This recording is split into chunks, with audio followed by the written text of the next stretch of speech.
What we do here is go back, back, back, back, back, back, back, back.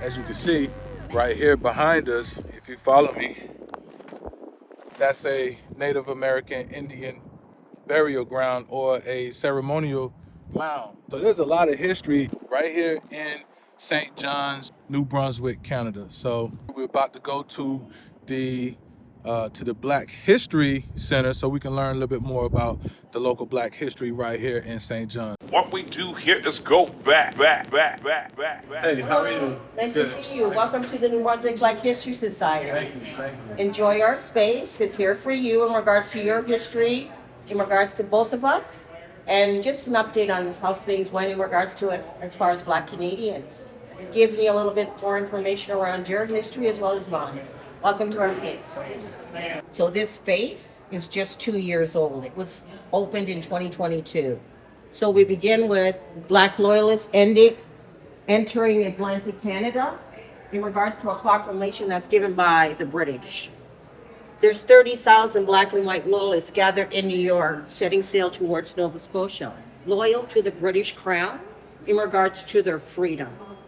So they're accessing 15 ships because they've earned their freedom, because they've served within that British military.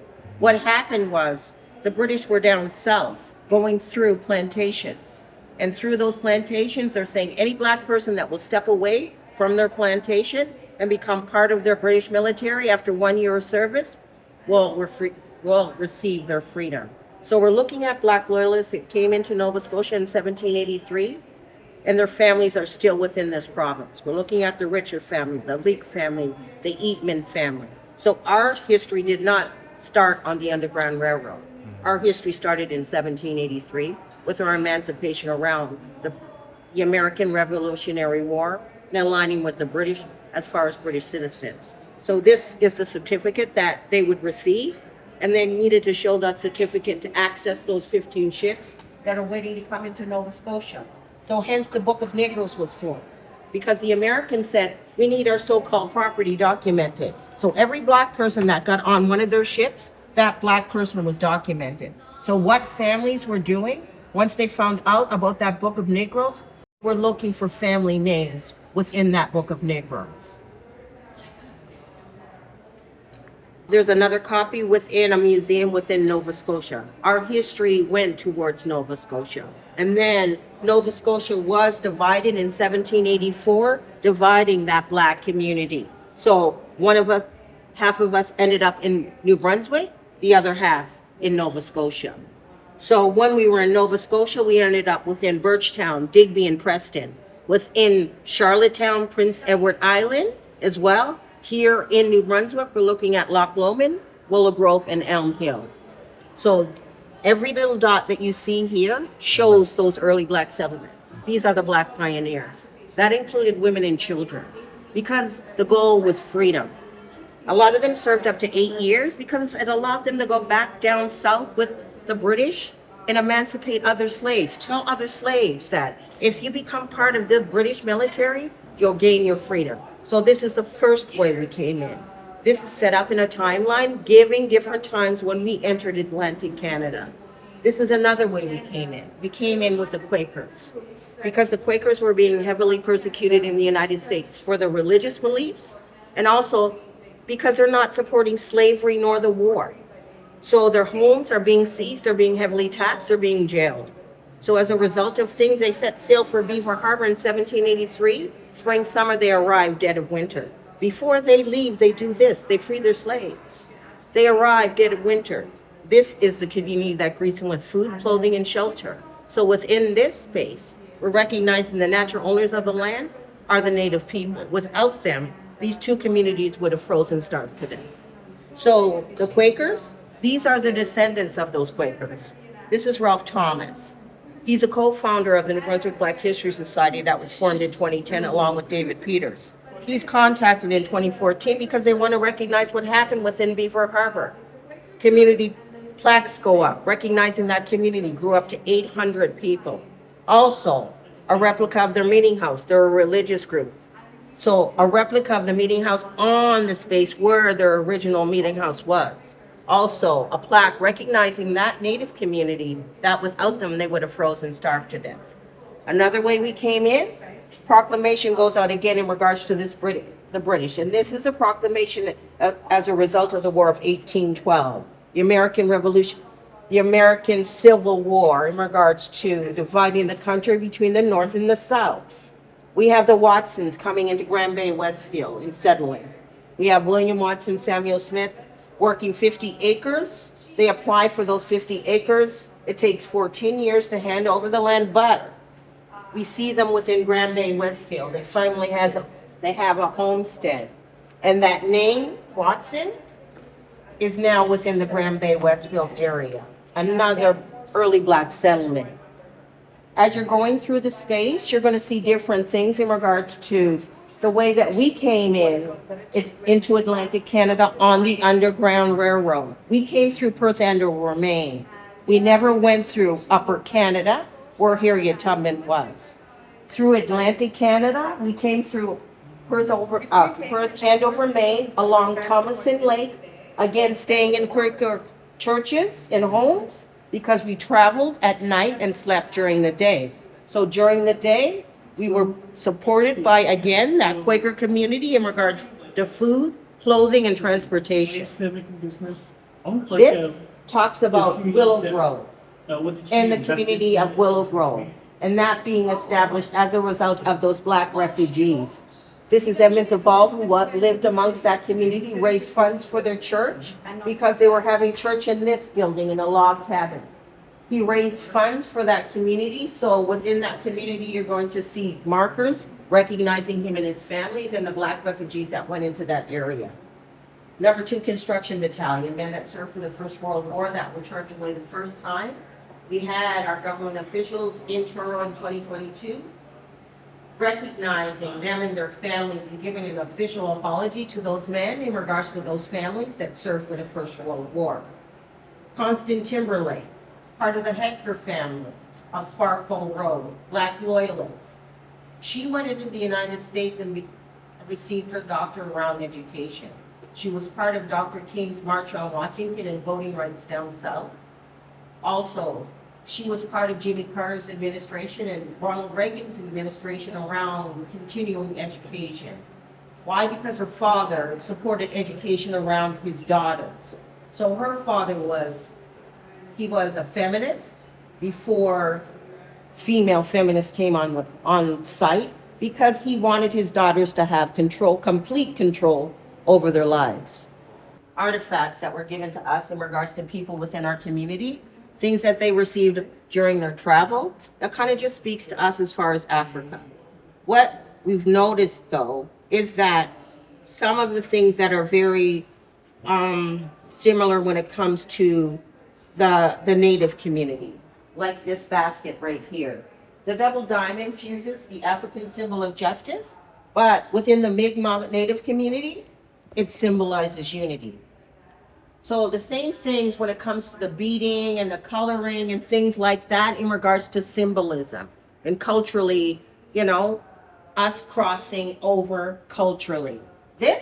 A boy would receive these as a rite of passage. When he becomes a man, he would get his own set of these in regards to Africa. Africa is a hunting gathering society.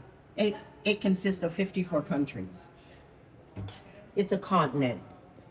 Our history, African kings and queens fighting colonization. Makeda, who gave birth to the last king of Ethiopia.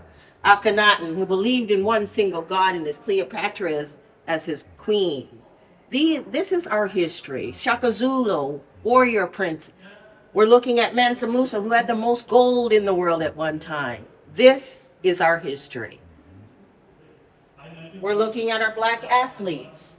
Willie O'Ree, his number has just been retired by the Boston Bruins. He's just been put on a stamp in regards to Canada. He is from the Fredericton area. We're looking at the fastest man in the world. He is Eldridge Eatman. And at one time, he was the fastest man in the world from Atlantic Canada. And the Eatman family is still within this city. Yeah. We're looking at Ralph Tiger Thomas, boxer. Took our boxers to the Olympics, helped to support gyms and opening gyms and helping young families with youth within this city. So this is how Ralph started out with his social activism, just wanting to support youth. Then he moved into Prude, which is another Black organization that was formed in 2000 and 1981. And then he founded the New Brunswick Black History Society in 2010. Now, when this space became available, he moved into it from Prude because he had everything in a small little room in Prude.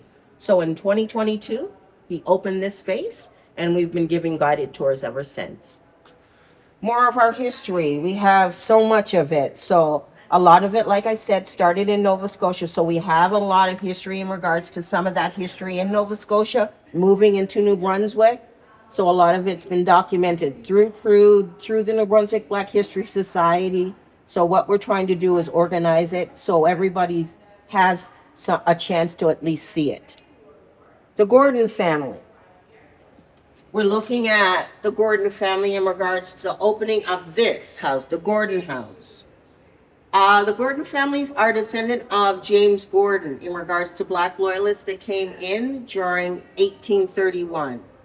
So recently we've had the Gordon family spend time in that home in regards to King's Landing and just celebrating Christmas as a family. And then just coming together for the official opening of the Gordon House.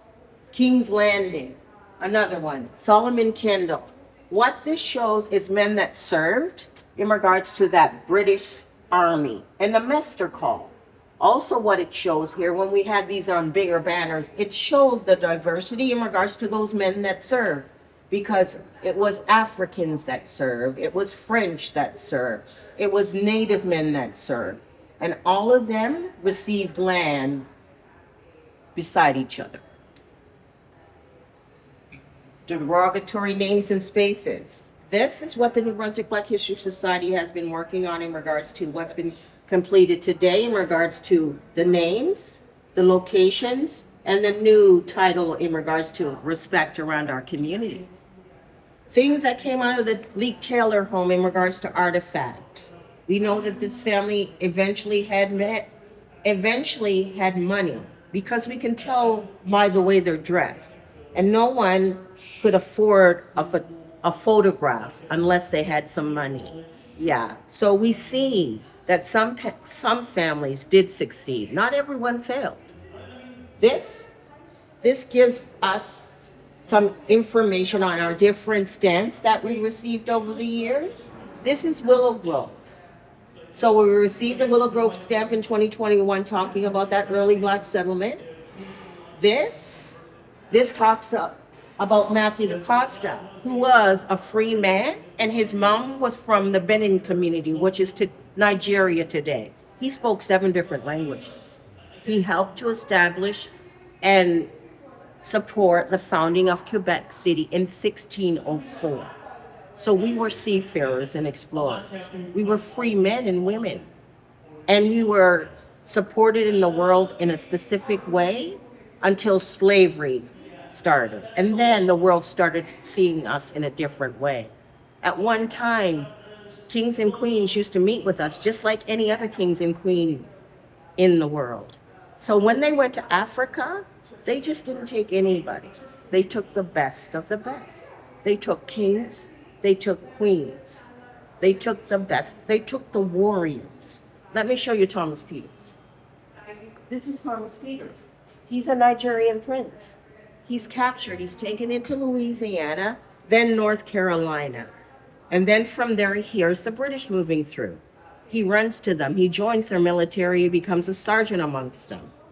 He comes into Nova Scotia in 1784, a year after the Black Loyalists. Because of the way that he's walking around the community, he's commanding certain things. So they vote for him to go into England to speak to the king because of the barriers they're facing. While he's there, he meets a group of abolitionists that want to move into West Africa, Sierra Leone. He returns to Nova Scotia And then on 1792, we have 2,000, close to 2,000 Black Loyalists leaving and establishing Freetown, Sierra Leone. So we're looking at our descendants within Nova Scotia. Freetown, Sierra Leone, this is his descendant here in the city. This is David Peters. So this is David Peters here. He's the other co-founder of the Brunswick Black History Society. We are a mixed race, but this is who he descended from. Now, David Peters, this is his cousin. He's our first Black Air Force pilot, Major Walter Peters. Now, Major Walter Peters, this is his daughter. She is our first Black RCMP officer, Royal Canadian Mounted Police. And then from there, David Peters, this is his niece. She's the executive director of the Africville Museum in Halifax, Nova Scotia, where our history lies. Well, that's where we're going next. Yes. So what you're getting is just an idea of what you're going to see in Nova Scotia, because that history is where it went, and we are an extension of that history. Yeah. So you will see all of this in Nova Scotia, and we are recognizing these people as a family of trailblazers. So this work has been done from one generation to the next. Since all those Black organizations started, those families have been actively involved in social justice, like the Drummond family. This is Joseph Drummond. This is him doing a sit-in 1964 in a white barber shop, challenging him to cut his hair. Why? Because he was aligning with things like Malcolm X.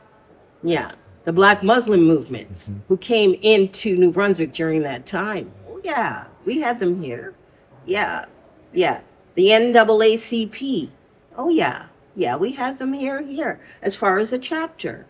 And even before any Black organization was formed, we had the Women's Auxiliary.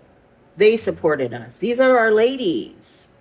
These are the ladies that we're missing right now, because these are our matriarchs. And you know what it is to have a matriarch in a Black home? These are the ladies we're missing right now, because they gave us some foundation around some of the things that need to happen around us as a family unit, and staying together as a family unit. No matter what that family looked like, that was determined by us. So this is our history. Viola Desmond, we call her our Rosa Parks, because she did a sit-in in the white section of a movie theater in 1946, well before Rosa Parks. She was jailed, fined, and ticketed. She felt she could sit in that section because she owned a Black hair salon in Nova Scotia.